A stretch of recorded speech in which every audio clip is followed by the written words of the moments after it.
నిన్నటిదాకా ఎమ్మెల్యేలతో సమానంగా ఢీ అంటే ఢీ అన్నారు. ప్రాధాన్యతలు ప్రోటోకాల్ కోసం జనసేన ఎమ్మెల్యేలతో పోటీపడ్డ అక్కడి టీడీపీ ఇన్ఛార్జీలు ఉన్నట్టుండి ఎవరు బాబు మీరు అన్నట్టు మారిపోయారు. మీకో నమస్కారం, మీరు వద్దు, మీ నీడ మా మీద పడొద్దు అంటూ దూరం జరిగిపోతున్నారు. నువ్వా నేనా అన్నవాళ్లు ఉన్నట్టుండి ఎందుకు సడన్ గా సైలెంట్ అయిపోయారు? ఏ జిల్లాలో అలా జరుగుతోంది? కూటమి ఎమ్మెల్యేలు కొందరు హద్దులు దాటేస్తున్నారని స్వయంగా ముఖ్యమంత్రే హెచ్చరిస్తున్నారు.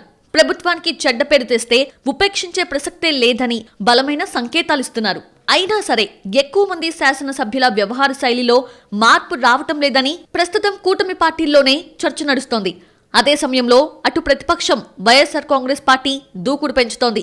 ఆరోపణలు చేయడమే కాదు, చిన్న ఆధారం దొరికినా ఉతికి ఆరేసేస్తోంది. దీంతో ఉమ్మడి విశాఖ జిల్లాలోని కొన్ని నియోజకవర్గాల్లో సిట్టింగ్ల కంటే సీనియర్ నేతలు ఎక్కువ అలర్ట్ అవుతున్నట్టు తెలుస్తోంది.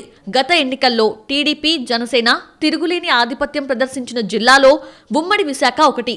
మొత్తం 13 అసెంబ్లీ, 2 ఎంపీ సీట్లు కూటమి ఖాతాలో ఉన్నాయి. అయితే ఇక్కడ జనసేన గెలుచుకున్న పెందుర్తి, అనకాపల్లి, విశాఖ దక్షిణ, యలమంచిలి నియోజకవర్గాల్లో టీడీపీకి కూడా బలమైన నాయకత్వం ఉంది. మాజీ ఎమ్మెల్యేలు గండి బాబ్జీ, పీలా గోవింద్ సత్యనారాయణతో పాటు సీనియర్ నేతలు సీతంరాజు సుధాకర్, ప్రగడ నాగేశ్వరరావు టీడీపీ ఇన్ఛార్జీలుగా ఉన్నారు. వీళ్ళందరికీ నామినేటెడ్ కోటాలో కీలకమైన కార్పొరేషన్ల చైర్మన్ల పదవులు దక్కాయి. నియోజకవర్గాల్లో ఎమ్మెల్యేల స్థాయికి దాదాపు సమాన హోదాను కట్టబెట్టింది టీడీపీ. సరిగ్గా ఇక్కడే ఆధిపత్య పోరు మొదలైంది. సిట్టింగ్ ఎమ్మెల్యేలతో సమానంగా ప్రాధాన్యత దక్కటం, ప్రోటోకాల్ లభిస్తూ ఉండటం, కీలక సమావేశాలకు వాళ్లు కూడా తమతో పాటు కలిసి రావటాన్ని జనసేన ఎమ్మెల్యేలు జీర్ణించుకోలేకపోయారట. ఈ క్రమంలోనే జనసేన ఎమ్మెల్యేలు వర్సెస్ టీడీపీ ఇన్ఛార్జీలుగా వార్ ముదిరి 2 పార్టీల క్యాడర్ ఇబ్బందులు పడ్డారు. దాంతో ఇరు పార్టీల అధినాయకత్వాలు చర్చించుకొని క్లారిటీ ఇచ్చాయి. నియోజకవర్గంలో ఎమ్మెల్యే మాటే ఫైనల్ అని డైరెక్ట్ గా చెప్పేశాయి. ఆ తర్వాత అంతా సర్దుకుపోయిందని, అందుకే ఎక్కడా ఆధిపత్య ప్రదర్శన కనిపించటం లేదని అంతా భావిస్తున్నారు. కానీ వాస్తవం మాత్రం వేరుగా ఉందట. టీడీపీ ఇన్ఛార్జీలు సర్దుకుపోయి సైలెంట్ అవ్వడం కాదు, వాళ్ళది ముందస్తు జాగ్రత్త అన్నది లేటెస్ట్ పొలిటికల్ టాక్. అందులో భాగంగానే జనసేన ఎమ్మెల్యేలతో కలిసి ఉమ్మడి వేదికలను పంచుకోవటం కానీ, కనీసం ఫోటోస్ దిగేందుకు కూడా ఆసక్తి ప్రదర్శించటం లేదని చెప్పుకుంటున్నారు. ఇప్పుడు పవర్, ప్రోటోకాల్ కోసం పోటీ పడటం కంటే పార్టీ పెద్దల దగ్గర నెగటివ్ రిమార్క్స్ పడకుండా చూసుకోవడమే ముఖ్యమని భావిస్తున్నారట. ఇటీవల కొందరు ఎమ్మెల్యేల తడబాట్లు, దుందుడుకు వైఖరి కారణంగా ప్రభుత్వానికి ఇబ్బందికర పరిస్థితులు ఎదురవుతున్నాయనే చర్చ జరుగుతోంది.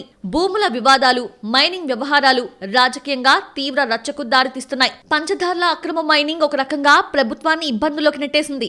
ఆ విషయంలో బాధ్యులైన అధికారులపై వేటేసి డ్యామేజ్ కంట్రోల్ చేసుకోవాల్సి వచ్చిందన్నది పొలిటికల్ ఒపీనియన్. ఇదొక్కటే కాదు, కోట్లాది రూపాయల విలువైన భూముల పంచాయతీలు, వాటి వెనుక నేతల ప్రమేయం, ఆరోపణలు కూటమి పార్టీలకు ఇబ్బందికరంగా మారుతున్నాయి. వీటిలో కొన్నింటిని సొంత పార్టీ నేతలే పుట్టించి ప్రచారంలో పెడుతున్నారన్న కలవరపాటు సీనియర్ శాసనసభ్యుల్లో కూడా వ్యక్తమవుతోంది. దీంతో ఆరోపణలు వచ్చిన వాటిపై విచారణ జరిపించాలని నేరుగా అధికారులకు లేఖలు రాయాల్సొస్తోంది. ఇలా రాను రాను రాజకీయ వాతావరణం సంక్లిష్టంగా మారుతూ ఉండటంతో టీడీపీ ఇన్ఛార్జీలు జాగ్రత్త పడుతున్నట్టు చెప్పుకుంటున్నారు. వివాదాలన్నింటినీ సర్దుబాటు చేసుకుని ఒకవేళ ఎమ్మెల్యేలకు దగ్గరై వాళ్లతో అంటకాగితే ఆ ఆరోపణలు, నెగిటివిటీ భారాన్ని రేపు మేం కూడా మోయాల్సి వస్తుందని భయపడుతున్నారట టీడీపీ ఇన్ఛార్జీలు. మరోవైపు స్థానిక ఎన్నికల సంగ్రామానికి రంగం సిద్ధమవుతోంది. అది మొదలైతే ప్రతిరోజు ప్రజాక్షేత్రంలో ఉండాల్సిందే. ఇలాంటి టైంలో ఏ చిన్న తప్పు జరిగినా తమ భవిష్యత్ అవకాశాలు ఘోరంగా దెబ్బతింటాయన్న భయం టీడీపీ ఇన్ఛార్జీల్లో పెరుగుతోందట. సహవాస దోషం కారణంగా నష్టం జరిగితే దాన్ని తిరిగి పూడ్చుకోవడం కష్టమన్న ఉద్దేశంతోనే జాగ్రత్త పడుతున్నట్టు తెలుస్తోంది.